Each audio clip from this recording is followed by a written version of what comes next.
Hello everyone, very good evening, good afternoon, good morning to all of you. स्वागत है आप सभी का PW IIT JAM CSIR NET YouTube channel पे। Last session में हमने स्टीरियो केमिस्ट्री पार्ट 1 डिस्कस किया था। पार्ट 1 में हमने पढ़ा था रिप्रेजेंटेशन ऑफ ऑर्गेनिक मॉलिक्यूल्स के बारे में, ऑप्टिकल एक्टिविटी के बारे में, RS कॉन्फ़िगरेशन के बारे में। ठीक है, तो इस पार्ट सेकंड में हम अपने स्टीरियो केमिस्ट्री के मोस्ट इंपॉर्टेंट टॉपिक्स जैसे कि conformational analysis, stability of cyclohexane के बारे में हम देखेंगे, specific rotation and calculation of number of stereo isomers के बारे में हम आज की क्लास में हम बात करने वाले हैं। मैक्सिमम क्वेश्चंस बेसिकली जैसे RS कॉन्फ़िगरेशन, ऑप्टिकल एक्टिविटी, और ये भी काफ़ी इंपॉर्टेंट है।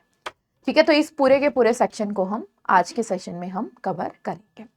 अगर हम बात करें अपनी लास्ट क्लास की, तो लास्ट क्लास में हमने representation of molecules, RS configuration, optical activity, इन सब के बारे में बात की।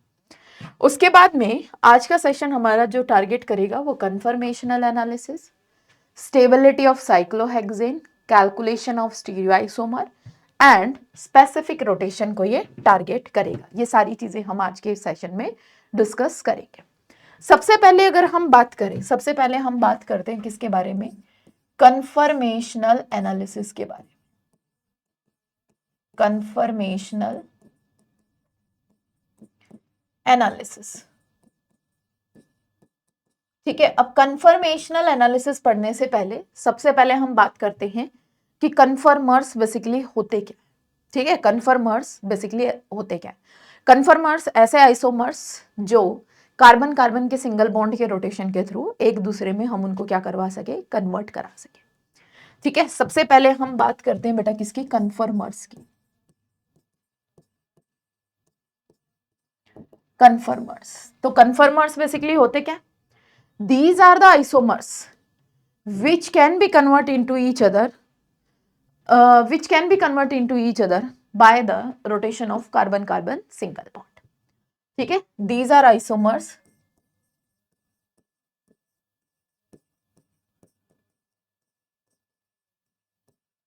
which can be converted into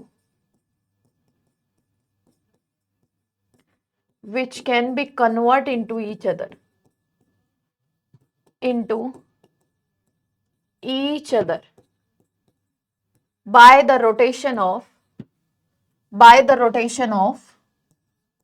by the rotation of carbon carbon single bond. यानी कि हम कार्बन कार्बन सिंगल बॉन्ड के रोटेशन के थ्रू हम इनको एक दूसरे में क्या करवा सकते हैं, कन्वर्ट करा सकते हैं। अब ये एनेंशियोमर्स भी हो सकते हैं, ये आपके डायास्टीरियोमर्स भी हो सकते हैं। ठीक है, ये हमारे पास में isomers which can B convert into each other by the rotation of carbon carbon single bond. Carbon carbon single bond के रोटेशन से हम इनको एक दूसरे में कन्वर्ट कर सकते हैं। ये आपके एनेंशियोमर्स हो सकते हैं, ये आपके डायास्टीरियोमर्स हो सकते हैं। ठीक है, ये चीज हमें पता है। अब जैसे कि मैं यहाँ पे एक एनेंशियोमर्स का एग्जाम्पल ले लेती हूँ। फॉर एग्जाम्पल यहाँ पे क्या है, ClBr। अबाउ द प्लेन मैंने यहाँ पे क्या लगा दिया बेटा, OH। बिलो द प्लेन मैंने यहाँ पे क्या लगा दिया, H। अगर मैं इसकी मिरर इमेज बनाऊं तो मिरर इमेज कैसे बनेगी, यहाँ पे क्या आएगा, Cl आएगा, इधर क्या आएगा, Br आएगा। अबाउ द प्लेन यहाँ पे क्या लगा दिया है मैंने, OH। बिलो द प्लेन यहाँ पे मैंने क्या लगा दिया है बेटा, H। तो आप देख सकते हो ये एक दूसरे की क्या है, मिरर इमेजेस है। अब सवाल उठता है कि क्या मैं इसको कार्बन कार्बन के सिंगल बॉन्ड रोटेशन के थ्रू एक दूसरे में कन्वर्ट कर सकती हूँ, बताओ फटाफट से।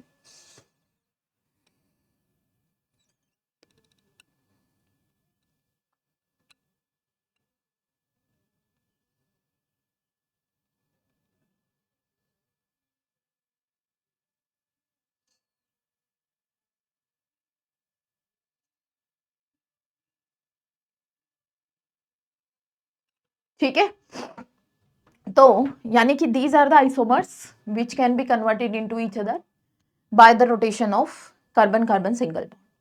मैं कार्बन कार्बन के सिंगल बॉन्ड के रोटेशन के थ्रू एक दूसरे में कन्वर्ट करवाऊं, वो कन्फर्मर्स कहलाते हैं।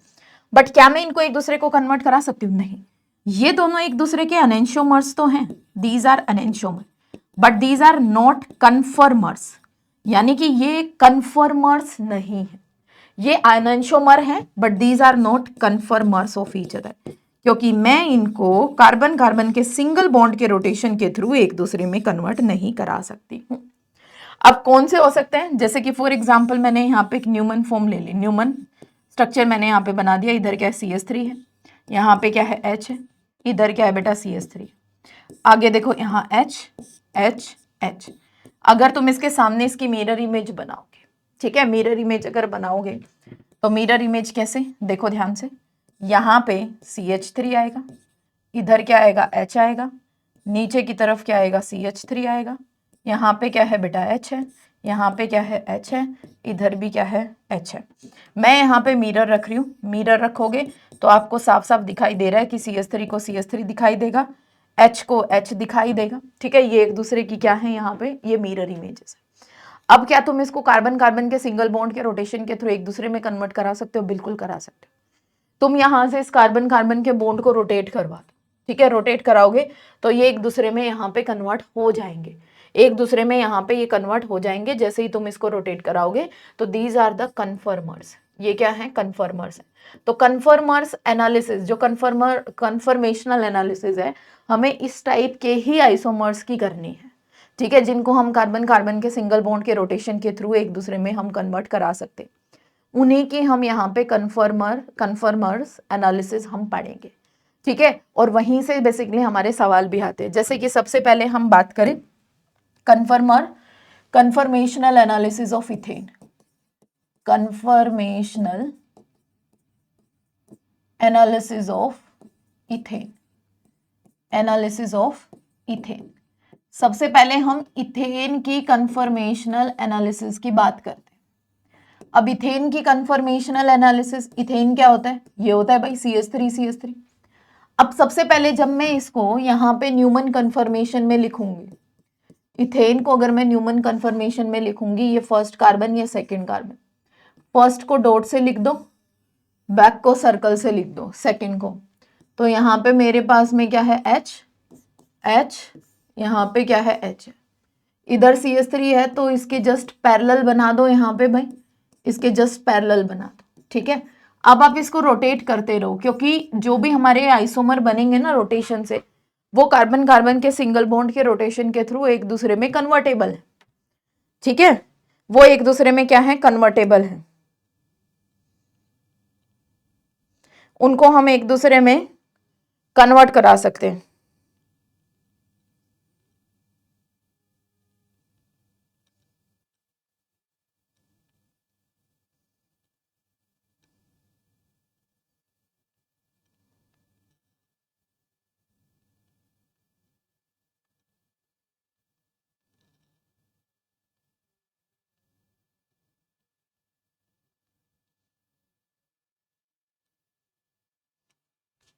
ठीक है, अब देखो, यानी कि यहाँ पे 60 डिग्री आप इसको रोटेट करो। सबसे पहले हम इसको 60 डिग्री से रोटेट करेंगे, 60 डिग्री से रोटेट करो आप फ्रंट या बैक किसी को भी। तो मैं यहाँ पे C1 को फिक्स कर लेती हूँ, क्योंकि एक टाइम पे हम एक को ही रोटेट करेंगे। C2 को मैं यहाँ पे 60 डिग्री से रोटेट कर देती हूँ। First carbon as it is रखो और C2 को हम यहाँ से रोटेट कर देते हैं। First carbon as it is रखा मैंने यहाँ पे, इधर क्या है H, यहाँ पे क्या है H, इधर क्या है H। C2 को रोटेट किया है, C2 को रोटेट करोगे 60 डिग्री से तो H यहाँ आएगा, एक H यहाँ आएगा बेटा, एक H यहाँ आएगा। 60 डिग्री से रोटेट किया, उसके बाद फिर से, मतलब हम कितने डिग्री तक रोटेट कर सकते हैं, 360 डिग्री तक रोटेट कर सकते हैं। तो मैंने 60 से शुरू किया और 60 से शुरू करके मैं इसको ना 360 डिग्री तक लेके जाऊंगी। 60 से मैं इसको शुरू करूंगी और 360 डिग्री तक मैं इसको लेके जाऊंगी। तो 60 से मैंने यहाँ पे शुरू किया है, इधर क्या आएगा, यहाँ पे H, यहाँ पे क्या है H, इधर क्या है H है, ठीक है। उसके बाद देखिए मैं यहाँ पे इसको फिर से रोटेट किया, इधर क्या आएगा H, यहाँ पे क्या है बेटा H, फिर से इसको रोटेट करो H, और यहाँ पे क्या है H, देन फिर से इसको 60 डिग्री से रोटेट कर दो। फर्स्ट को यहाँ पे फिक्स रखो, सेकंड को आप यहाँ पे रोटेट करते रहो।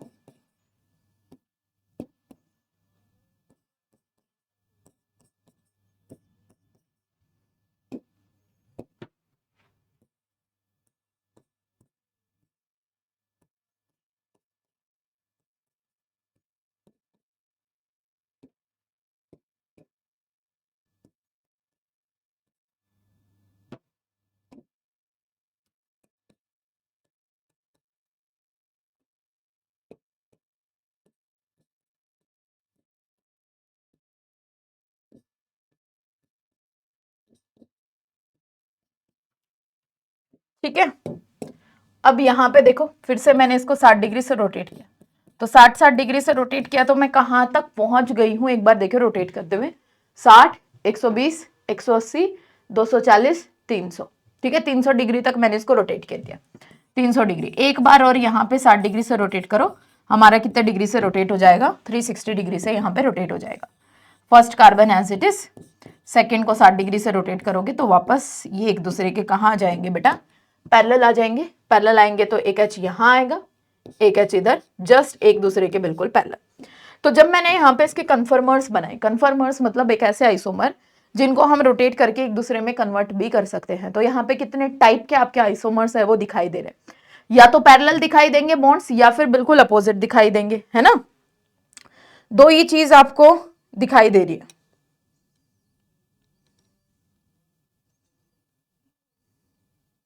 दो ही चीज आपको दिखाई दे रही है।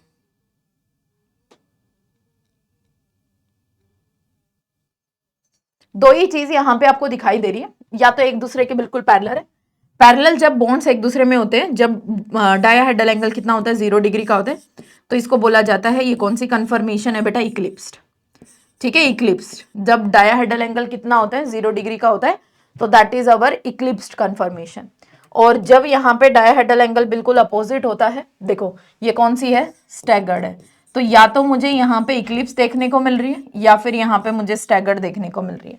मेन पॉइंट यहाँ पे आता है स्टेबिलिटी का, कि हमें चेक करना होता है कि कौन सी ज्यादा स्टेबल है और कौन सी कम स्टेबल है। तो जब हम बात करते हैं स्टेबिलिटी की, तो जो स्टैगर्ड फॉर्म है, staggered is more stable, staggered is more stable then eclipsed. ठीक है, देन इक्लिप्स्ड। तो स्टैगर्ड है वो ज्यादा स्टेबल होती है किससे बेटा, इक्लिप्स से।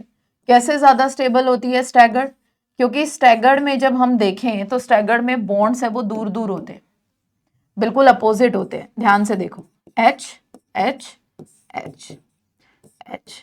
और अगर मैं यहाँ पे इक्लिप्स्ड फॉर्म की बात करूं, इक्लिप्स्ड फॉर्म की अगर मैं बात करूं, तो इक्लिप्स फॉर्म में बॉन्ड्स क्या रहते हैं, बिल्कुल पैरेलल, पैरेलल रहते हैं। तो यहाँ पे एच है, इधर एच और यहाँ एच। जब इक्लिप्स फॉर्म की अगर हम बात करेंगे तो यहाँ देखिए जो ये बॉन्ड्स हैं वो एक दूसरे के बिल्कुल क्या रहते हैं, पैरेलल रहते हैं।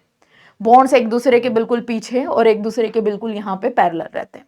तो जब ये पैरेलल रहते हैं तो यहाँ पे मुझे इलेक्ट्रॉन्स हैं, इलेक्ट्रॉन्स में इलेक्ट्रॉनिक रिपल्शन देखने को मिलती है। इलेक्ट्रॉन्स में क्या देखने को मिलती है बेटा, इलेक्ट्रॉनिक रिपल्शंस देखने को मिलती हैं। और जब जब इलेक्ट्रॉनिक रिपल्शंस होती हैं तो यहाँ पे इलेक्ट्रॉनिक रिपल्शंस होती हैं तो मॉलिक्यूल की एनर्जी बढ़ती है। एनर्जी बढ़ती है तो वो पर्टिकुलर स्ट्रक्चर है वो अनस्टेबिलिटी की तरफ मूव करता है। तो यहाँ मुझे क्या देखने को मिलती है, इलेक्ट्रॉनिक रिपल्शंस। बट दूसरे वाले केस में ये कौन सी फॉर्म है, हमारी स्टैगर्ड फॉर्म है। स्टैगर्ड फॉर्म में क्योंकि आपके बॉन्ड्स हैं वो बिल्कुल एक दूसरे के अपोजिट है, इस टाइप की इलेक्ट्रॉनिक रिपल्शन मुझे यहाँ पे ऑब्जर्व नहीं होती है, इस टाइप की इलेक्ट्रॉनिक रिपल्शन मुझे यहाँ पे ऑब्जर्व नहीं होती है। तो इसीलिए ये जो स्टैगर्ड फॉर्म है वो ज़्यादा स्टेबल है एज कम्पेयर टू किसके, इक्लिप्स फॉर्म के। और इक्लिप्स फॉर्म में जो एनर्जी होती है वो 12 किलो जूल पर मोल, मतलब इस इंटरेक्शन की वजह से 12 किलो जूल पर मोल एनर्जी है वो ज़्यादा बढ़ती है। कौन सी इंटरेक्शन की वजह से, इस इलेक्ट्रॉनिक रिपल्शंस की वजह से। ठीक है, इन इलेक्ट्रॉनिक रिपल्शंस की वजह से। आई बात समझ में या नहीं आई?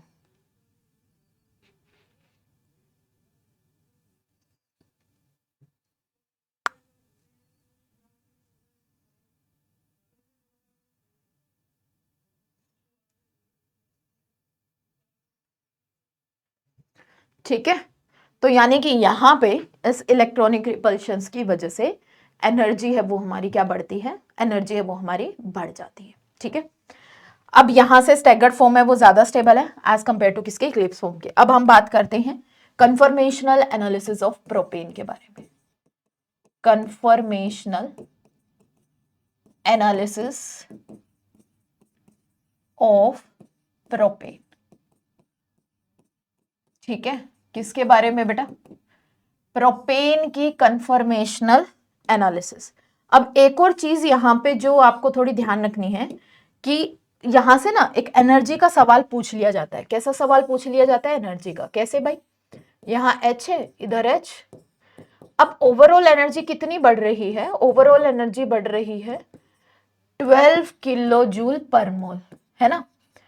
तो ईच एच की इंटरेक्शन, जो ईच बॉन्ड्स की इंटरेक्शन है, उससे कितनी एनर्जी यहाँ पे इंक्रीज हो रही है, ये चीज हमें देखनी है। तो ध्यान से देखो, ये जो एच की इंटरेक्शन है, इलेक्ट्रॉनिक रिपल्शन, ये जो इंटरेक्शन है, ये जो इंटरेक्शन है, तो यहां से 4 किलो जूल पर मोल की एनर्जी से इलेक्ट्रॉनिक रिपल्शन की वजह से बढ़ रही होगी।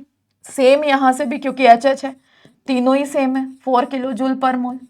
सेम यहां पे भी 4 किलो जूल पर मोल, तीनों से 4-4 किलो जूल पर मोल की एनर्जी बढ़ रही है। तो 4+4+4 यानी कि टोटल यहाँ पे 12 किलो जूल पर मोल की एनर्जी बढ़ रही है। ईच एच की इलेक्ट्रॉनिक रिपल्शन की वजह से 4 किलो जूल पर मोल की एनर्जी यहाँ से जनरेट हो रही है।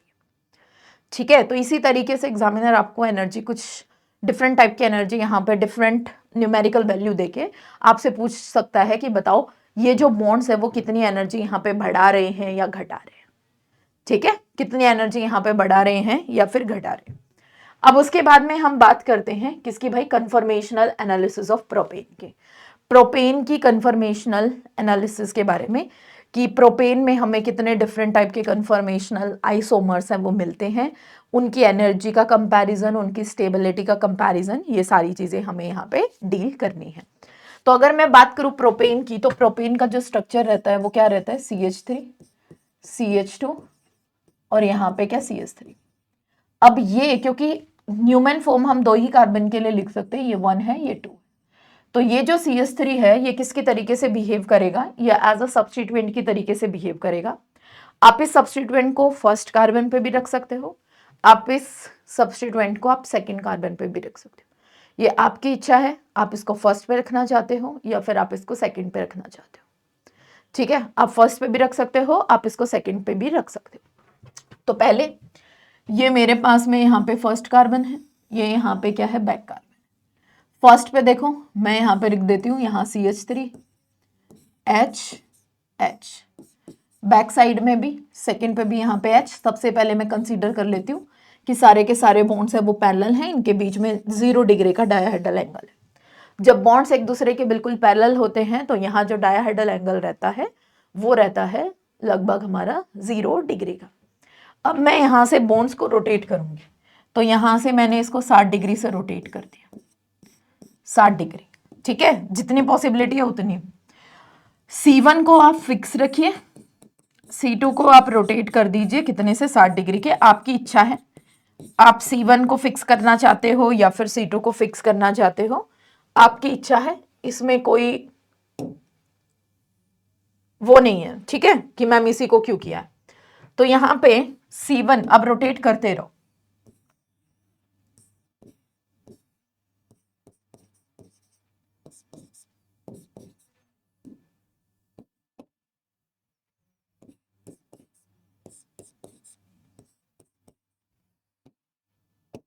सेम जैसे किया था, फिर से कर दो 60 डिग्री से।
अब देखो यहां पे भी सेम, आपके पास में या तो इक्लिप्स फॉर्म है या फिर स्टैगर्ड फॉर्म है, फोर्थ थर्ड कोई फॉर्म नहीं है।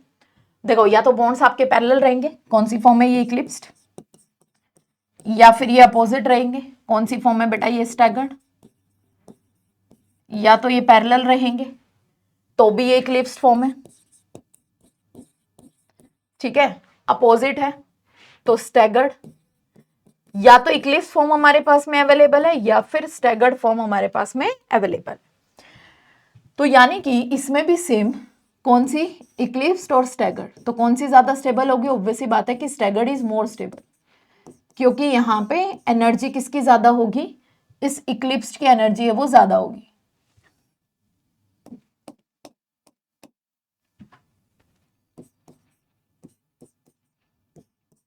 ये कौन सी फॉर्म है, इक्लिप्स्ड।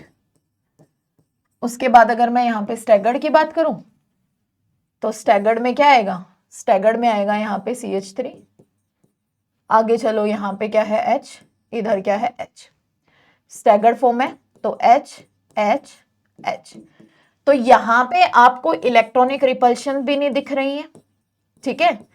इसमें आप देखो जब 0 डिग्री का डायाहेड्रल एंगल है तो बॉन्ड्स एक दूसरे के पैरेलल हैं, और जब बॉन्ड्स एक दूसरे के पैरेलल है तो इलेक्ट्रॉन इलेक्ट्रॉन एक दूसरे को क्या करेंगे, रिपेल करेंगे, और जब वो एक दूसरे को रिपेल करेंगे तो मतलब यहां से मैं बोल सकती हूँ कि यहाँ पे इलेक्ट्रॉनिक रिपल्शंस प्रेजेंट है हमारे पास में, ठीक है। ये बॉन्ड्स है वो एक दूसरे को क्या करेंगे, रिपेल करेंगे, रिपेल करेंगे।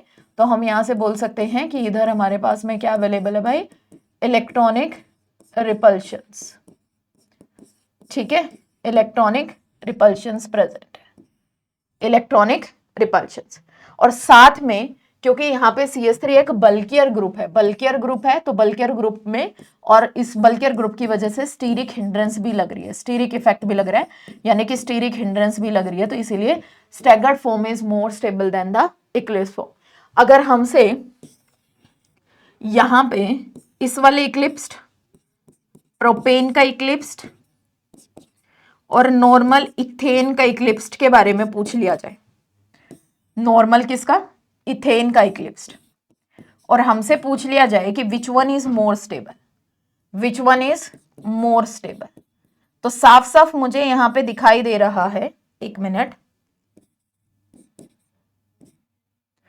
साफ साफ मुझे यहां पे ये चीज दिखाई दे रही है कि जो ये वाला इक्लिप्स फॉर्म है यहां पे इलेक्ट्रॉनिक रिपल्शन भी है, यानी कि टॉर्सनल स्ट्रेन, टॉर्सनल स्ट्रेन किसकी वजह से आता है, टॉर्सनल स्ट्रेन आता है इलेक्ट्रॉनिक रिपल्शंस की वजह से, यानी कि इलेक्ट्रॉन इलेक्ट्रॉन जब एक दूसरे को क्या करते हैं, रिपेल करते हैं, ठीक है। टॉर्सनल स्ट्रेन किसकी वजह से आता है, इलेक्ट्रॉनिक रिपल्शंस की वजह से, जब इलेक्ट्रॉन्स एक दूसरे को क्या करते हैं, रिपेल करते हैं, इलेक्ट्रॉन्स के बीच में रिपल्शन जब हमें देखने को मिलती है तब वहां पे क्या आता है, टॉर्सनल स्ट्रेन आता है, प्लस यहां पे क्या है बेटा, स्टीरिक स्ट्रेन, प्लस यहां पे मुझे क्या देखने को मिल रहा है, torsional strain plus steric strain, और यहां सिर्फ और सिर्फ क्या है, टॉर्सनल स्ट्रेन। तो दो दो स्ट्रेन की वजह से इसकी जो एनर्जी, ये जो 4 किलो जूल पर मोल की एनर्जी से खुद को डिस्टेबलाइज करता है, और यहां पे सिर्फ और सिर्फ 12 किलो जूल पर मोल। अगर मैं आपसे ये चीज पूछूं कि ये जो मॉलिक्यूल मैंने यहां पे लिखा है किसका, प्रोपेन का, प्रोपेन का जो ये मॉलिक्यूल यहां पे लिखा है,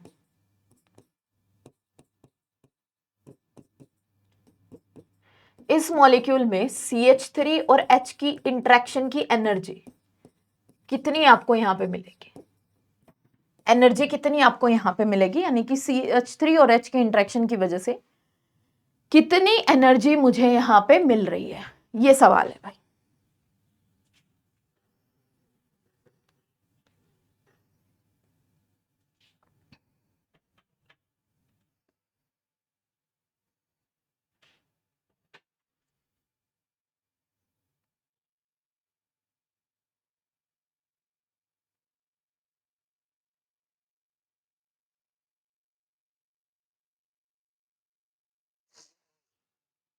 करो भाई।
देखो टोटल एनर्जी यहाँ पे कितनी रिलीज हो रही है, टोटल एनर्जी यहाँ पे 14 किलो जूल पर मोल। टोटल जो एनर्जी यहाँ पे रिलीज हो रही है दैट इज 14 किलो जूल पर मोल। ठीक है, पीछे हमने निकाला था कि एचएच की इंटरेक्शन की वजह से 4 किलो जूल पर मोल की एनर्जी रिलीज हो रही है, और यहां से इस एचएच की इंटरेक्शन की वजह से 4 किलो जूल पर मोल की एनर्जी बढ़ रही है। टोटल एनर्जी कितनी है बेटा, 14 है। CH3H की हमें निकालनी है, HH की हमें पता है कितनी, 4 + 4, तो CH3 और H की वजह से जो एनर्जी निकली है वो कितनी निकली है यहाँ पे 6 किलो जूल पर मोल। कितनी निकली है भाई यहाँ पे 6 किलो जूल पर मोल। आगे देखिए, नेक्स्ट बढ़ते हैं। Next, conformational analysis of butane. Conformational analysis of butane. ठीक है, ब्यूटेन के कन्फर्मेशनल एनालिसिस की हम बात करेंगे। किसकी बात करेंगे, ब्यूटेन के कन्फर्मेशनल एनालिसिस की हम बात करेंगे। अगर मैं यहां पे बात करूं conformational analysis of what, butane, butane में अगर ब्यूटेन का स्ट्रक्चर बनाओगे तो यहाँ पे 4 कार्बन है। न्यूमन कन्फर्मेशन हम किसके लिए लिख सकते हैं, 2 कार्बन के लिए लिख सकते हैं। तो इधर देखिए यहाँ पे CH3, CH2, CH2 और यहाँ क्या है CH3। तो जो ये इधर वाले सब्स्टिट्यूएंट है, ये CH3 और ये CH3, इसको एज अ सब्स्टिट्यूएंट कंसीडर करो। ये फर्स्ट कार्बन, ये सेकंड कार्बन, यानी कि यहाँ पे एक सब्स्टिट्यूएंट हमारे फर्स्ट कार्बन पे है और दूसरा सब्स्टिट्यूएंट हमारे सेकंड वाले कार्बन पे। इधर CH3 है, यहाँ H है, यहाँ H है। तो इस वाले मॉलिक्यूल को आप 60 डिग्री से आप रोटेट कर दीजिए। मैंने इसको अब 1 बाय 1 60 डिग्री से लेके हम 360 डिग्री तक इसको हम रोटेट करके देखेंगे और ये देखेंगे कि कितने टाइप ऑफ कन्फर्मेशनल एनालिसिस यहाँ पे ऑब्टेन हो रहे हैं। ठीक है, कितने टाइप ऑफ कन्फर्मेशनल एनालिसिस यहाँ पे क्या हो रहे हैं, ऑब्टेन हो रहे हैं। तो मैंने इसको 60 डिग्री से रोटेट किया। तो फर्स्ट को एज इट इज रखो, आपकी इच्छा है आप किसको फिक्स रखना चाहते हो, किसको आप रोटेट करना चाहते हो, HH। सेकेंड वाले को मैंने यहाँ पे रोटेट किया तो इधर क्या है CH3, H। फिर से आप इसको 60 डिग्री से रोटेट कीजिए। फिर से मैंने इसको 60 डिग्री से रोटेट किया। यहाँ पे क्या आया है बेटा CH3, H। बैक साइड से फिर से रोटेट कर दो। यहाँ पे क्या है CH3, इधर क्या है H और यहाँ पे क्या है H। फिर से करो।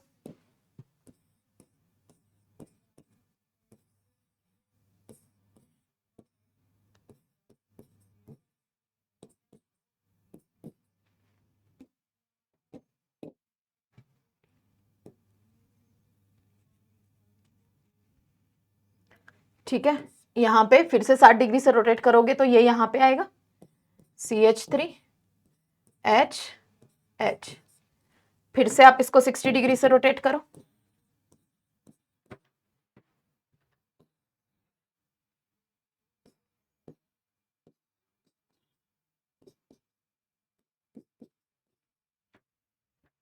ठीक है, अब उसके बाद फिर से मैंने रोटेट किया तो यहाँ पे क्या आएगा CH3, इधर क्या है H और यहाँ पे क्या है H। कितने डिग्री तक हम रोटेट कर चुके हैं, 60, 120, 180, 240। अब नेक्स्ट रोटेशन है वो 300 डिग्री का, उससे नेक्स्ट रोटेशन है वो 360 डिग्री का। ठीक है, नेक्स्ट रोटेशन यहाँ पे कितना है 300 डिग्री का, यानी कि फिर से 60 डिग्री से इसको रोटेट कर दो। फिर से 60 डिग्री से रोटेट करोगे तो फर्स्ट एज इट इज,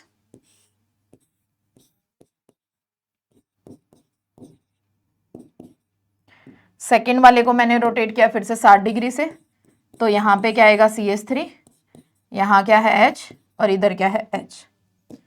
फिर से इसको 60 डिग्री से रोटेट कर दो। ठीक है, फिर से इसको 60 डिग्री से रोटेट कर दो।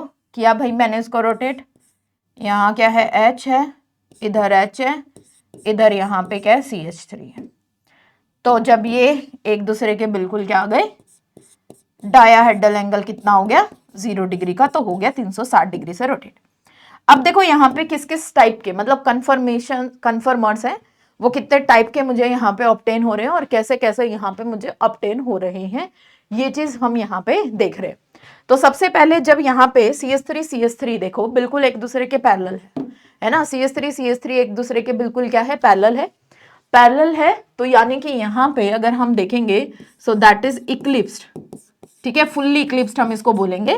फुल्ली इक्लिप्स्ड हम किसको बोलते हैं, जब CH3 बिल्कुल एक दूसरे के आपको यहाँ पे पैरेलल दिखाई दे रहे हैं, मतलब इनमें CH3 के बीच में डायाहेड्रल एंगल कितना दिखाई दे रहा है, 0 डिग्री का दिखाई दे रहा है। CH3 के बीच में जब डायाहेड्रल एंगल कितने का दिखाई दे रहा है, 0 डिग्री का दिखाई दे रहा है, तो ये हमारी कौन सी फॉर्म है, that is our fully eclipsed form. तो कौन सी फॉर्म है ये, फुल्ली इक्लिप्स्ड फॉर्म। उसके बाद में CH3 जब इनके बीच में डायाहेड्रल एंगल कितना है, 60 डिग्री का है, तो इसको हम बोलेंगे गॉश फॉर्म, ठीक है, गॉश फॉर्म।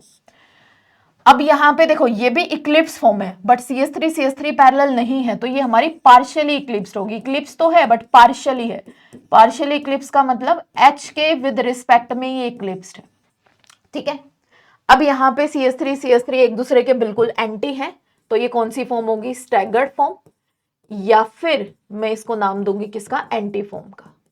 ये वाली क्या है, पार्शियली इक्लिप्स्ड फॉर्म है, पार्शियली इक्लिप्स्ड फॉर्म है। देन उसके बाद में फिर से ये गॉश फॉर्म और इक्लिप्स फॉर्म। अब मुझे यहां से इनकी स्टेबिलिटी और एनर्जी को कंपेयर करना होता है, ठीक है, फुल्ली इक्लिप्स फॉर्म। तो कितने टाइप के यहाँ पे कन्फर्मर्स हमें मिल रहे हैं, तो जनरली यहाँ पे 4 टाइप के मिल रहे हैं। पहला यहाँ पे fully Eclipse, gosh form, anti और पार्शियली इक्लिप्स, ठीक है, 4। अभी तक हमें दो मिल रहे थे, एक इक्लिप्स्ड और एक यहाँ पे स्टैगर्ड, बट अब की बार फुल्ली इक्लिप्स्ड, गॉश फॉर्म है ना, पार्शियली इक्लिप्स्ड और स्टैगर्ड यानी कि एंटी, 4 टाइप के। तो देखो जब मैं यहां पे इनकी एनर्जी कंपेयर करूंगी, तो सबसे पहले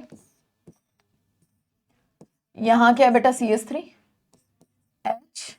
H, ये क्या है CH3 H और H।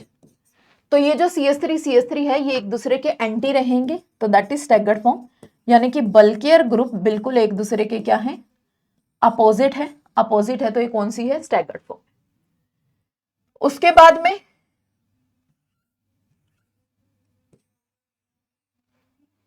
गॉश फॉर्म में क्या होता है कि इनके बीच का जो एंगल है वो कितना रहता है, 60 डिग्री का रहता है। CH3 और CH3 के बीच में जो एंगल है that is 60 degree, gosh form. उसके बाद पार्शियली इक्लिप्स्ड,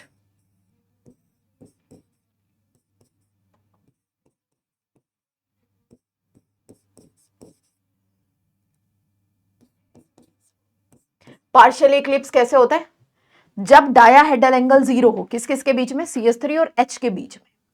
CH3 और H के बीच में जब हमें डायाहेड्रल एंगल 0 देखने को मिले, तो that is our partially eclipsed.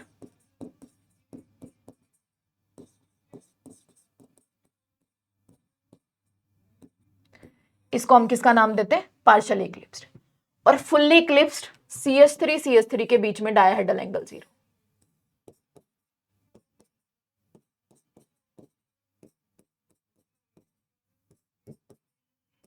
ठीक है, दैट इज फुल्ली इक्लिप्स्ड। अब यहां पे मुझे इनकी स्टेबिलिटी कंपेयर करनी है, तो देखो स्टैगर्ड फॉर्म में बल्कियर ग्रुप कौन कौन से, CH3 और CH3 एक दूसरे के बिल्कुल अपोजिट है।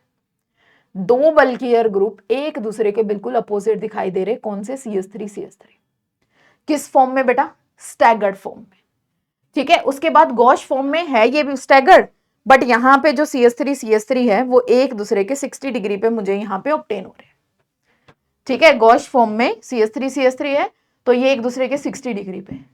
इक्लिप्स फॉर्म में बिल्कुल 0 डिग्री का डायहेड्रल एंगल है, बट यहाँ पे जो पैरेलल ग्रुप्स हैं वो CH3 एक बल्की ग्रुप और एक स्मॉल ग्रुप है। और फुल्ली इक्लिप्स में 2 बल्कियर ग्रुप है, वो एक दूसरे के बिल्कुल पैरेलल है, तो वहां से स्टीरिक हिंड्रेंस है वो बहुत ज्यादा यहाँ पे क्रिएट होगी, ठीक है, बहुत ज्यादा यहाँ पे क्या होगी, क्रिएट होगी। अब यहां से अगर मैं स्टेबिलिटी की बात करूं, तो साफ साफ मुझे यहां पे दिखाई दे रहा है कि स्टैगर्ड फॉर्म है वो सबसे ज्यादा स्टेबल रहेगी। उसके बाद यहां पे गॉश फॉर्म, उसके बाद यहां पे partially eclipsed and then fully eclipsed. ठीक है, उसके बाद क्या, फुल्ली इक्लिप्स्ड। और इसी में अगर मैं यहां पे एनर्जी की बात करती हूं तो एनर्जी में क्या रहेगा, fully eclipsed,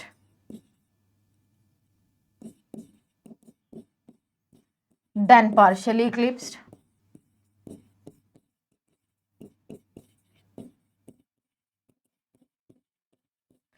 then gauge form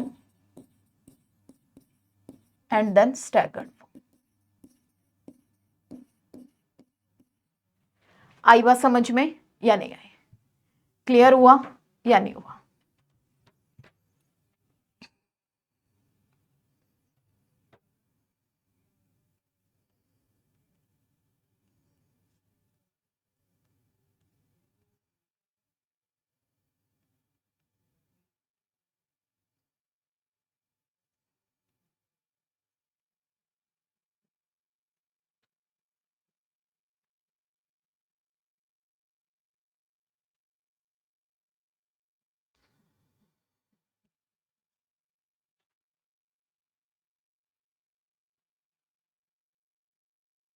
ठीक है भाई,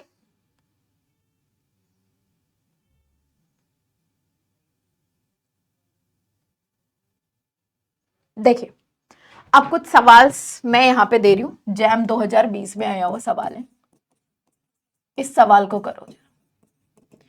इस सवाल में क्या लिख रखा है, क्या पूछा हुआ है, ये पूछा हुआ है कि the dihedral angle between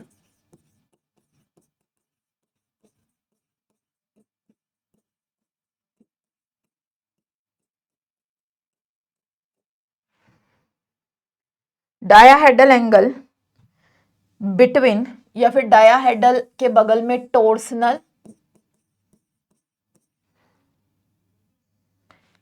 torsional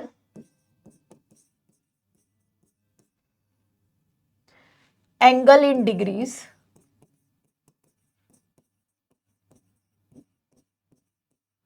angle in degrees between the two methyl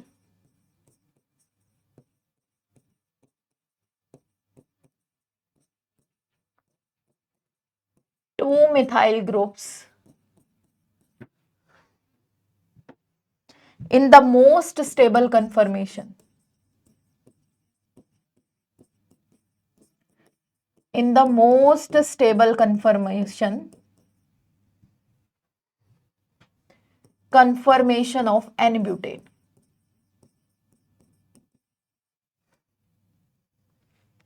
conformation of N-butane is,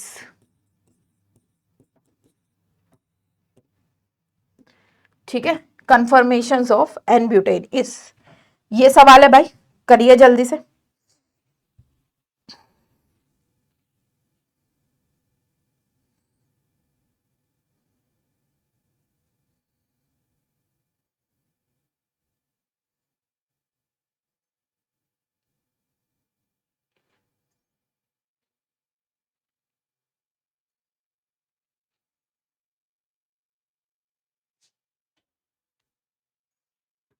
और एक और सवाल है,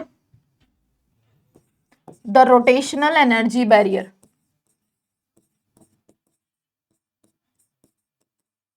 the rotational energy barrier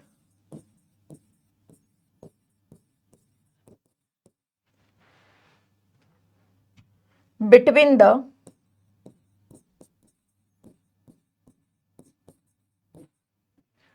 most stable and least stable, most stable and least stable conformation of 2,3 dimethyl butane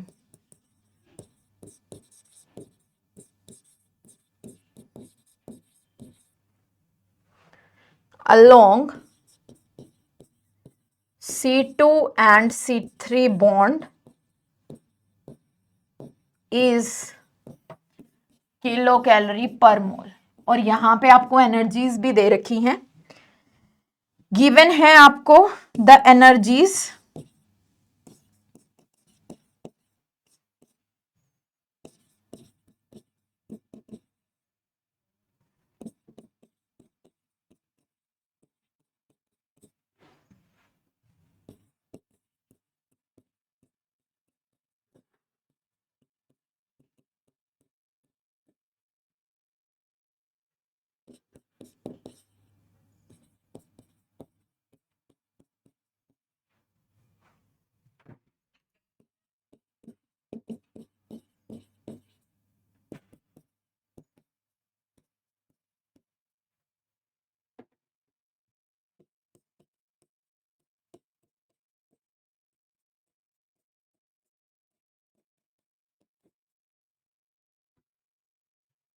करो बेटा।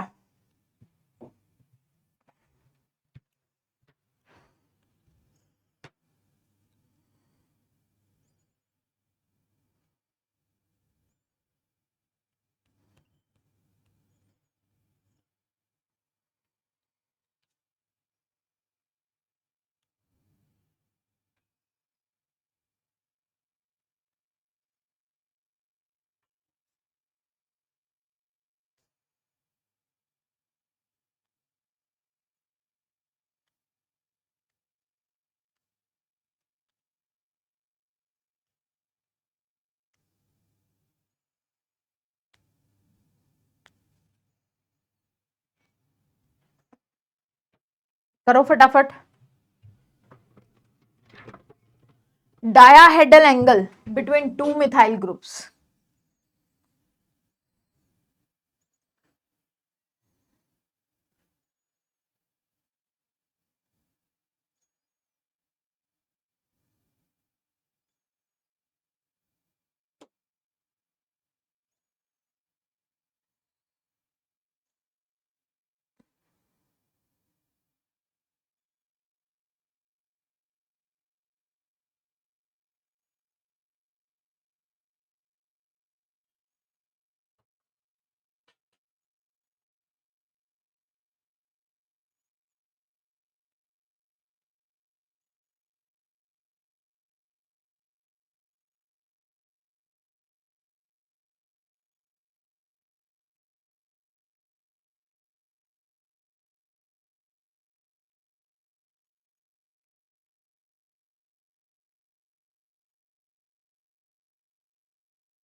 देखो भाई, यहाँ पे क्या बोल रखा है, हमें यहाँ पे बोल रखा है कि the dihedral angle, torsional angle in degrees between two methyl group in the most stable conformation of n butane. N butane की जो मोस्ट स्टेबल कन्फर्मेशन है वो कौन सी होगी? स्टैगर्ड फॉर्म में होगी, होगी या नहीं होगी, है ना? स्टैगर्ड फॉर्म में, यानी कि जब ये CH3 बिल्कुल एक दूसरे के क्या रहेंगे? अपोजिट। इधर CH3, यहाँ पे भी क्या CH3, तो जब ये एक दूसरे के बिल्कुल क्या रहेंगे? अपोजिट रहेंगे। ठीक है, बिल्कुल एक दूसरे के अपोजिट रहेंगे, तब इनकी ये सबसे ज्यादा मोस्ट स्टेबल कन्फर्मर होगी। अब यहां से मुझसे CH3 और CH3 का डायाहेड्रल एंगल पूछ लिया, NAT में ऑप्शन नहीं दिया इन्होंने। इन्होंने बोला कि आप NAT में इंटीजर फॉर्म में लिखो, तो यहाँ पे ये जब एक दूसरे के बिल्कुल अपोजिट है तो इनका डायाहेड्रल एंगल कितना आएगा? 180 डिग्री आएगा। अब देखो नेक्स्ट सवाल में क्या बोल रखा है, the rotational energy barrier between most stable and least stable conformation of 2,3 dimethyl butane along C2 and C3 bond is, यानी कि आपको most stable and least stable के बीच का एनर्जी डिफरेंस यहां पे आपको फाइंड आउट करना है कि किसके केस में, 2,3 डायामिथाइल ब्यूटेन के केस में, ठीक है, ब्यूटेन के केस में। तो कैसे किया भाई इस सवाल को,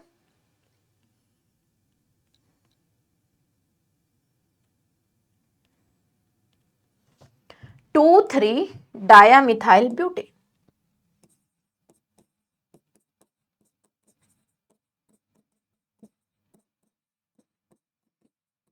तो देखो 2,3 डायामिथाइल ब्यूटेन क्या स्ट्रक्चर रहेगा, CH3 CH CH3 CH CH3 CH3, यही स्ट्रक्चर है हमारा 2,3 डायामिथाइल ब्यूटेन का। ये फर्स्ट कार्बन है, ये सेकंड कार्बन है, मतलब अब की बार इन कार्बन्स पे दो दो सब्स्टिट्यूएंट्स यहां पे प्रेजेंट है, इन कार्बन्स पे दो दो सब्स्टिट्यूएंट यहां पे क्या है, प्रेजेंट है। अब मुझे most stable and least stable के बीच में एनर्जी डिफरेंस बताना है। क्या रहेगा भाई most stable and least stable के बीच में एनर्जी डिफरेंस, तो एक बार इसकी आप इक्लिप्स्ड फॉर्म निकाल लो और एक बार आप इसकी स्टैगर्ड फॉर्म निकाल लो। अगर मैं यहाँ पे इसकी इक्लिप्स्ड फॉर्म निकालूंगी CH3, यहाँ पे क्या H है, तो सबसे लीस्ट स्टेबल वही होगी जब CH3 के बगल में CH3 फुल्ली इक्लिप्स्ड है ना, that is our fully eclipsed. ये कौन सी फॉर्म है बेटा, fully eclipsed, fully eclipsed form, और ये लीस्ट स्टेबल है, और सबसे ज्यादा स्टेबल आपकी क्या रहेगी, स्टैगर्ड फॉर्म रहेगी। स्टैगर्ड फॉर्म में जब यहां पे CH3 बिल्कुल एक दूसरे के अपोजिट रहेंगे, ठीक है, CH3 और यहां पे क्या H, इसके बिल्कुल अपोजिट यहां पे CH3, इसके बिल्कुल अपोजिट यहां पे CH3, और यहां पे क्या रहेगा, H रहेगा, इसके बिल्कुल अपोजिट रहेगा। तुम यहां पे एक और CH3 मत डाल देना, वरना बहुत ज्यादा बल्कि स्टीरिक हिंडेंस यहां पे काफी ज्यादा होगी, ठीक है, काफी ज्यादा होगी। अब मुझे इनका एनर्जी डिफरेंस निकालना है। एनर्जी डिफरेंस निकालना है तो यहां पे आपको एनर्जी भी दे रखी है। एनर्जी कितनी दे रखी है बेटा, आपको जो एनर्जी के इंट्रैक्शंस दे रखे हैं, मैं एक बार यहां पे लिख देती हूं, पीछे से डायरेक्टली ध्यान नहीं रहेगा, है ना। एनर्जी के इंट्रैक्शंस कितने दे रखे हैं वो देखो एक बार क्वेश्चन में, काफी बढ़िया सवाल था भाई।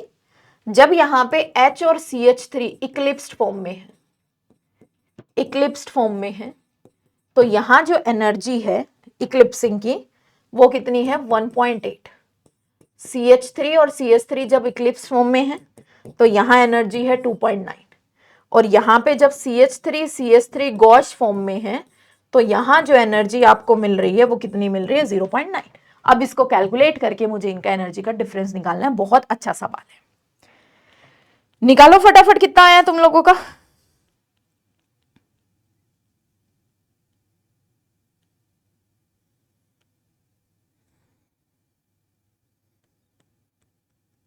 देखो यहां पे आपको एक यहां पे CH3 ये गॉश फॉर्म में है, और ये CH3 गॉश फॉर्म में है, मतलब 2 CH3 यहां पे गॉश फॉर्म में अवेलेबल है। बाकी और किसी की एनर्जी मेरे पास में है नहीं कि जब CH3H के बीच में डायडल एंगल 60 डिग्री का हो तब कितनी एनर्जी, ऐसा कुछ नहीं दे रखा है। गॉश फॉर्म की एनर्जी दे रखी है 0.9 मल्टीप्लाई बाई 2, तो कितना आया यहां से 1.8 किलो कैलोरी पर मोल। तो यहां से मेरी एनर्जी निकल के आई है कितनी, 1.8 किलो कैलोरी पर मोल, जब ये सबसे ज्यादा स्टेबल था। अब उसके बाद में यहां पे जब CH3 क्या है, बिल्कुल इक्लिप्स फॉर्म में है, तो इसकी एनर्जी कितनी है बेटा, 2.9, और जब ये CH3 बिल्कुल इक्लिप्स फॉर्म में है तो इसकी एनर्जी कितनी है, 2.9 है या नहीं है ना। यानी कि जब CH3 इक्लिप्स फॉर्म में है तो एनर्जी कितनी है, 2.9 है। तो जब ये दो यहां पे और दो यहां पे हमारे पास में क्या है, दो यहां पे क्या है, दो आपकी CH3 है, 2.9 और 2.9, तो कितना आया यहां से, 2.9 प्लस 2.9 कितना निकल के आया यहां से, 5.8 निकल के आया, ठीक है। एनर्जी का डिफरेंस है वो कितना निकल के आया है, 5.8, यहां पे एनर्जी का डिफरेंस है वो निकल के आया।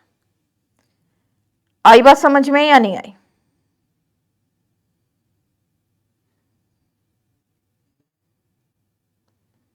अब देखो, अब मैम यहां पे इन्होंने HCH3 इक्लिप्स्ड फॉर्म में भी लिया है, यानी कि HCH3 इक्लिप्स फॉर्म की भी एनर्जी यहाँ पे ले रखी है। तो एक तो ये वाली फॉर्म हमारी क्या है, बिल्कुल ही लीस्ट स्टेबल हम इसको मानेंगे। बट जब इक्लिप्स फॉर्म में दे रखा है, इक्लिप्स फॉर्म में दे रखा है, तो एक और फॉर्म यहां से हो सकती है, कौन सी, CH3, यहाँ पे क्या बेटा H हो। कौन सी फॉर्म हो सकती है कि यहाँ पे H अवेलेबल हो, इधर क्या हो CH3, और यहाँ पे भी मेरे पास में क्या हो CH3। तो यहाँ पे CH3H और CH3H है, वो दो इक्लिप्स फॉर्म में है, तो डो मल्टीप्लाई बाय कितना 1.8। तो यहां से इतनी भी एनर्जी 3.6, ठीक है। इसको भी मैं यहां से इक्लिप्स फॉर्म में ये वाली एनर्जी भी मैं कैलकुलेट कर सकती हूं।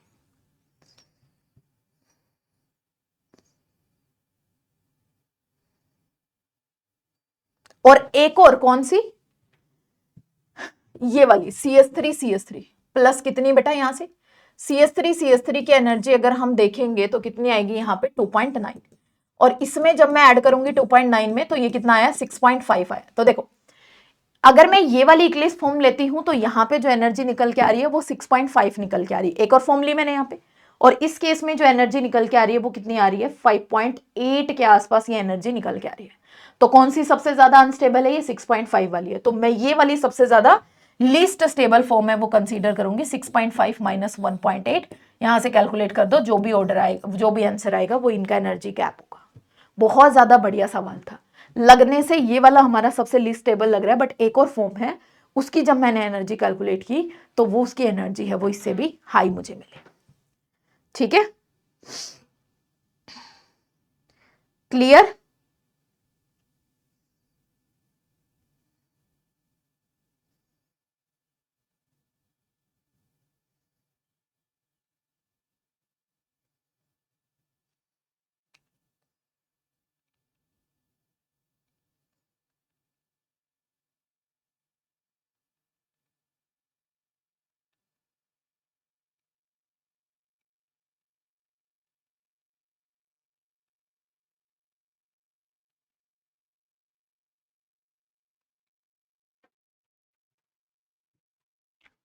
ठीक है भाई,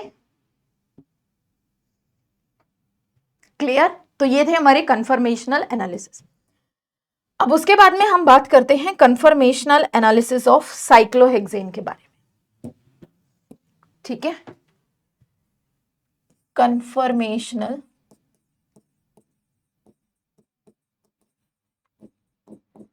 एनालिसिस ऑफ साइक्लोहेक्सेन।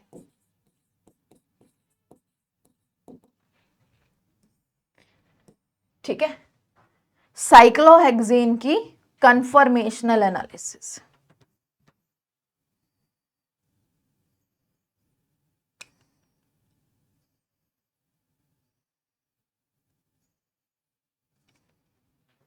ठीक है, conformational analysis of what, cyclohexane. अगर मैं यहां पे बात करूं साइक्लोहेक्सेन, तो साइक्लोहेक्सेन है, यहां पे बॉन्ड एंगल कितना 120 डिग्री का होना, कितना चाहिए 109.28 डिग्री का, मतलब यहाँ पे स्ट्रेन प्रेजेंट। स्ट्रेन को रिलीज करने के लिए ये किस में एग्जिस्ट करता है भाई, चेयर फॉर्म में ये एग्जिस्ट करता है। ठीक है, चेयर फॉर्म में बेसिकली ये आपका एग्जिस्ट करता है। तो चेयर फॉर्म में एग्जिस्ट करेगा तो ये होगी हमारी चेयर फॉर्म, जिसमें यहाँ पे लगभग 0 डिग्री का स्ट्रेन प्रेजेंट है। अब रूम टेम्परेचर पे ये जो चेयर फॉर्म है ये भी अपने अलग अलग कन्फर्मर्स शो करती है रूम टेम्परेचर पे। ठीक है, अलग अलग कन्फर्मर्स है वो शो करती है। जैसे कि सबसे पहले ये मेरे पास में चेयर फॉर्म है, चेयर, देन उसके बाद में कौन सा कन्फर्मर, हाफ चेयर। ठीक है, हाफ चेयर फॉर्म, एक second, half chair, half chair से ट्विस्ट बोट, ट्विस्ट बोट से बोट, देन फिर से ट्विस्ट बोट, देन फिर से half chair and then chair. इस तरीके से साइक्लोहेक्सेन भी अपने कन्फर्मर्स शो करता है। ठीक है, चेयर फॉर्म रूम टेम्परेचर पे, क्योंकि कार्बन कार्बन की मूवमेंट की वजह से।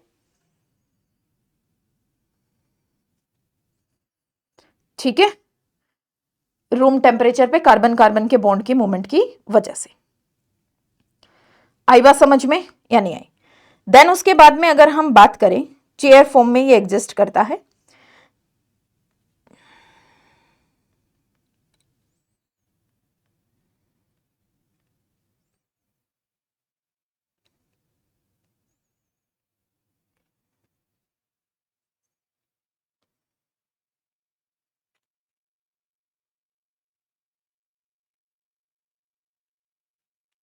ठीक है भाई, चेयर फॉर्म में बेसिकली ये सबसे पहले चेयर फॉर्म, क्योंकि रूम टेम्परेचर पे कार्बन कार्बन के बॉन्ड की मूवमेंट होती है, जिसकी वजह से ये हाफ चेयर।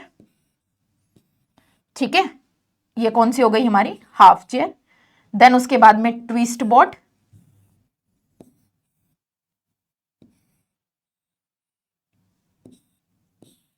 ये क्या है? Half chair.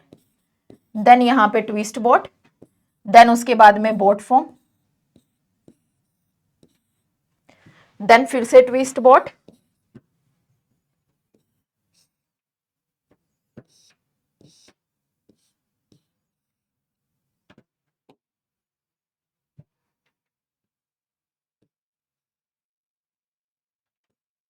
ठीक है, देन फिर से ये हाफ चेयर फॉर्म में,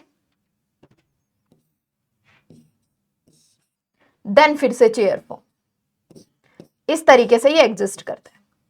अब यहां से इसका ऑर्डर आपको पता होना चाहिए, stability and then energy. Stability सबसे ज्यादा स्टेबल होती है हमारी चेयर फॉर्म, देन उसके बाद में ट्विस्ट बोट। ठीक है, ट्विस्ट बोट, देन उसके बाद में कौन सी form? Boat form, then half chair.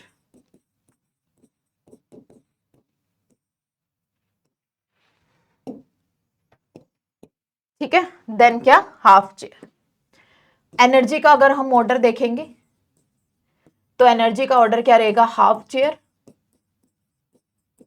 Then boat, then twist boat. ठीक है, then twist boat and then chair. ठीक है, ये हमारा एनर्जी का ऑर्डर है। तो यहां से भी सवाल है वो बेसिकली पूछ लिए जाते हैं, तो इस चीज का भी आपको ध्यान देना पड़ेगा। ठीक है, अब किस तरीके के सवाल है वो बेसिकली पूछे जाते हैं, यहां देखिए। सबसे पहले यहां से the pair of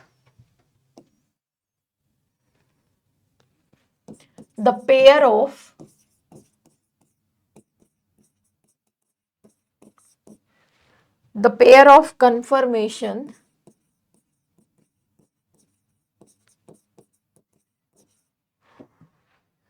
that has maximum energy difference. Maximum energy difference is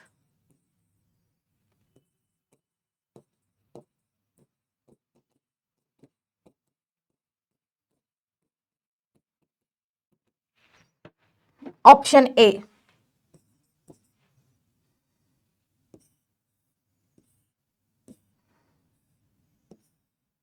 देख लेना आप किसके केस में एनर्जी डिफरेंस ज्यादा है।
एनर्जी डिफरेंस किस कौन सी फॉर्म में सबसे ज्यादा है, ये फाइंड आउट करना है।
करो भाई।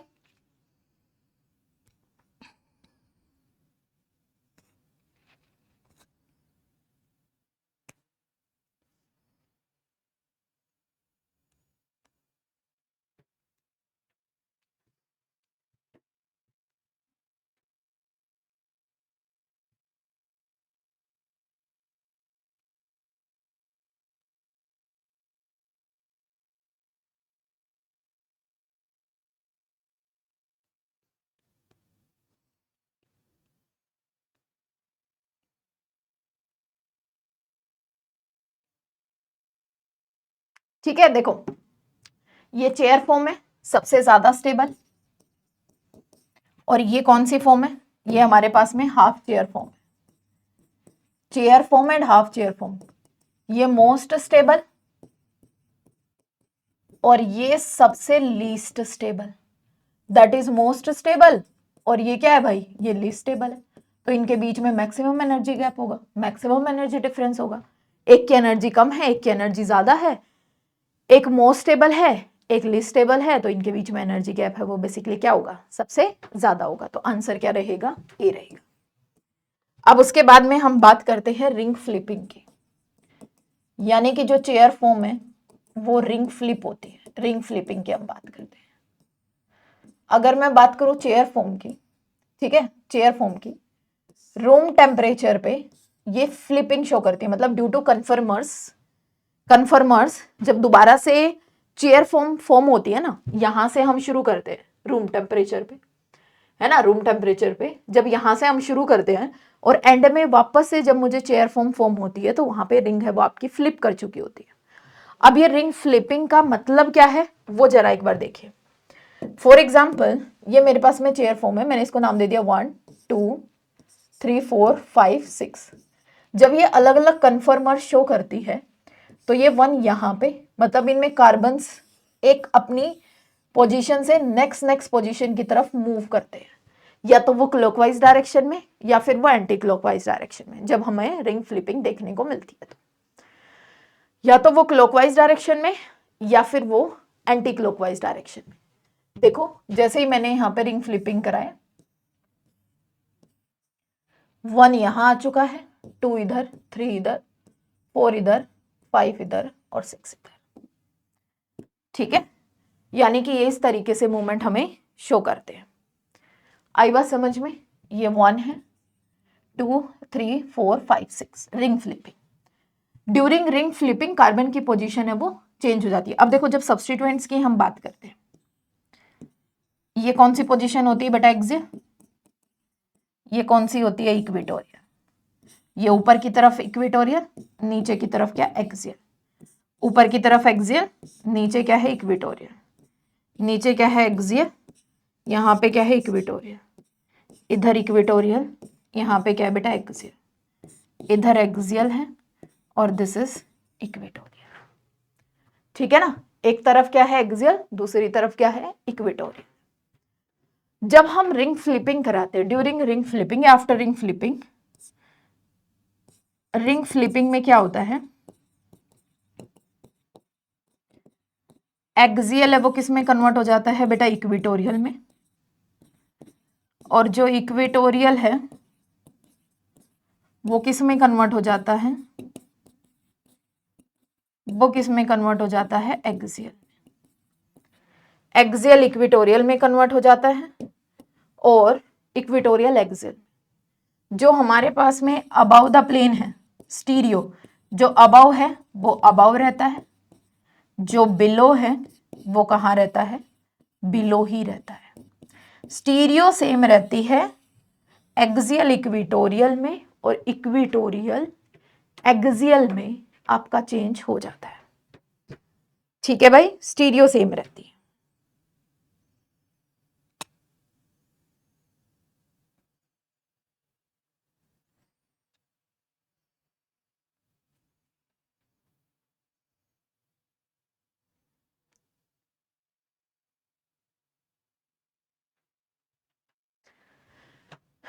ठीक है भाई, रिंग फ्लिपिंग में एक्सियल इक्वेटोरियल में, इक्वेटोरियल एक्सियल में जो अबव है वो अबव रहता है, जो बिलो है वो बिलो रहता है।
ठीक है भाई, देखो ध्यान से, जैसे फॉर एग्जांपल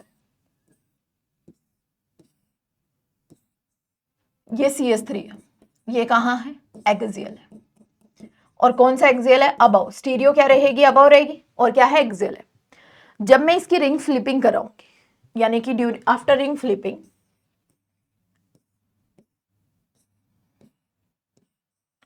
ये कार्बन यहां शिफ्ट हो जाएगा।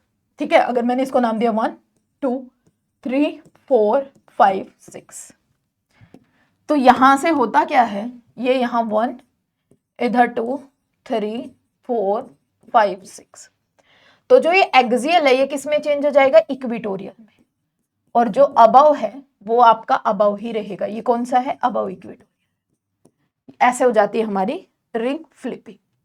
अब अगर मैं बात करूं यहां पे स्टेबिलिटी ऑफ साइक्लोहेक्सेन की, मेन सवाल यहां से आते हैं स्टेबिलिटी से, स्टेबिलिटी ऑफ साइक्लोहेक्सेन।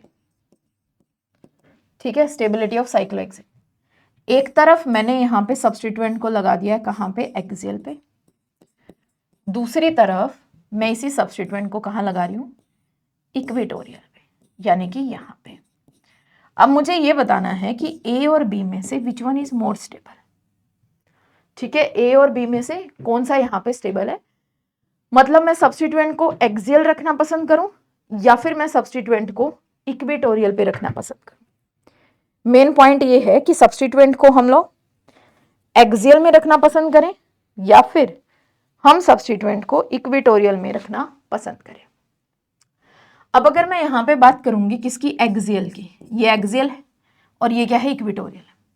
एक्सियल की अगर मैं बात करूं तो 1 2 3 3 पे अगर आप देखोगे तो यहाँ पे हाइड्रोजन है, इधर मैंने मूव किया तो 1 2 3, इधर भी थर्ड वाली पोजीशन के ऊपर क्या है, हाइड्रोजन है।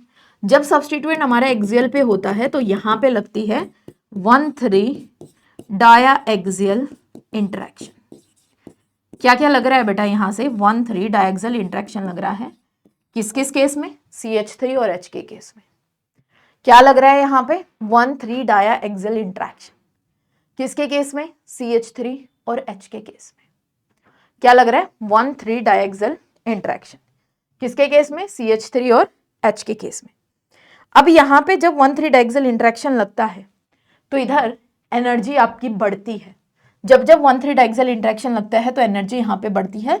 लगभग एक 1,3 डायक्सल इंट्रैक्शन की वजह से, एक CH3H के 1,3 डायक्सल इंट्रैक्शन की वजह से 0.9 किलो कैलोरी पर मोल की एनर्जी बढ़ जाती है। और जब यहाँ पे दो दो लग रहे हैं तो 2 मल्टीप्लाई बाय 0.9 यानी कि 1.8 किलो कैलोरी पर मोल की एनर्जी बढ़ जाती है। आपको ये एनर्जी रटने की जरूरत नहीं है, ठीक है? इस एनर्जी को आपको रटने की जरूरत नहीं है, ये जस्ट आपके आइडिया के लिए मैं बता रही हूँ कि जब हमारे पास में 1,3 डायक्सल इंट्रैक्शन लगता है तो एनर्जी है वो क्या हो जाती है? बढ़ जाती है। That's it. ठीक है बच्चों, एनर्जी है वो बढ़ जाती है। बट क्या यहाँ दूसरे वाले के ऊपर भी 1,3 डायक्सल इंट्रैक्शन लग रहा है? तो देखो, जब मैं इन्हें यहाँ से मूव किया 1 2 3, इधर यहाँ पे क्या है? H है। यहाँ से मैं मूव कर रही हूँ, इधर यहाँ पे है। बट ये जो CH3 है वो इक्विटोरियल पे है, एक्सियल पे नहीं है। तो यहाँ पे कोई 1,3 डायक्सल इंट्रैक्शन नहीं लगेगी।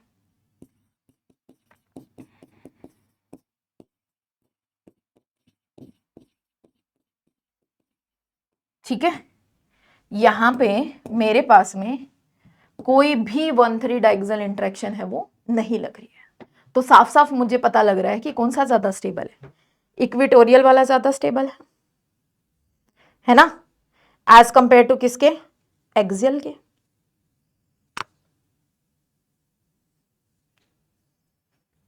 एज कंपेयर टू किसके?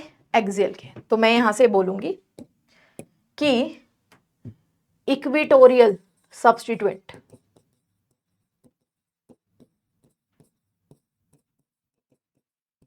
is more stable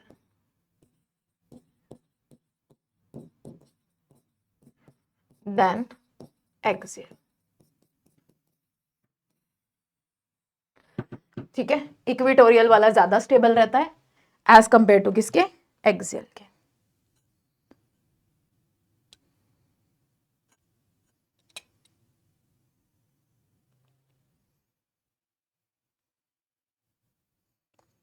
ठीक है बेटा, एज कंपेयर टू किसके? एक्सियल के।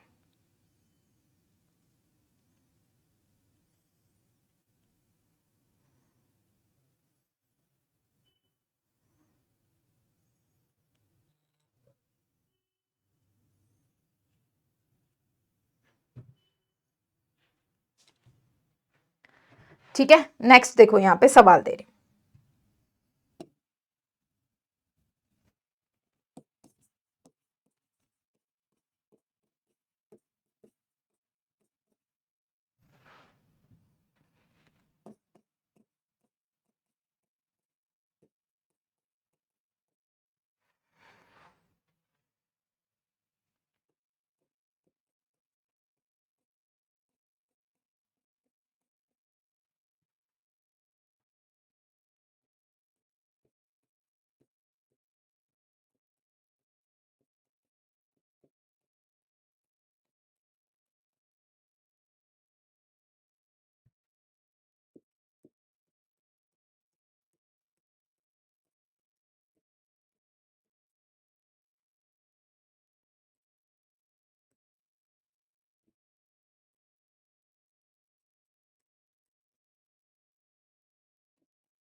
करो बेटा जल्दी।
देखो यहाँ पे इसकी स्टेबल कंफर्मेशन बतानी थी।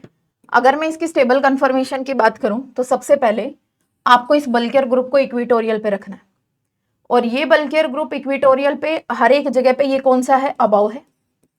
ये भी क्या है बेटा, अबाव है। हर एक जगह पे क्या है, ये अबाव पे लगा हुआ है, कहीं पे भी बिलो पे नहीं लगा हुआ है। इसका मतलब क्या हुआ मैम, मुझे इसको थोड़ा सा घुमाना पड़ेगा। घुमा के क्या करना है आपको, इनकी स्टीरियो चेंज करनी है। इसको अगर आप above the plane methyl methyl रखोगे तो ये जो OH है इसको आपको बिलो द प्लेन OH रखना पड़ेगा, और जो ये अबाव द प्लेन मिथाइल है इसको आपको बिलो द प्लेन रखना पड़ेगा। तो अब देखो यहाँ पे ये अबाव द प्लेन क्या आ गया है, methyl methyl. Below the plane यहाँ पे क्या है, OH है, और बिलो द प्लेन ही यहाँ पे क्या लगा हुआ है, मिथाइल लगा हुआ है। मतलब मेन आपको यहाँ पे स्टीरियो रहेगी। तो ऑप्शन नंबर डी, ठीक है, methyl methyl, then below the plane OH, then उसके बाद बिलो द प्लेन मिथाइल।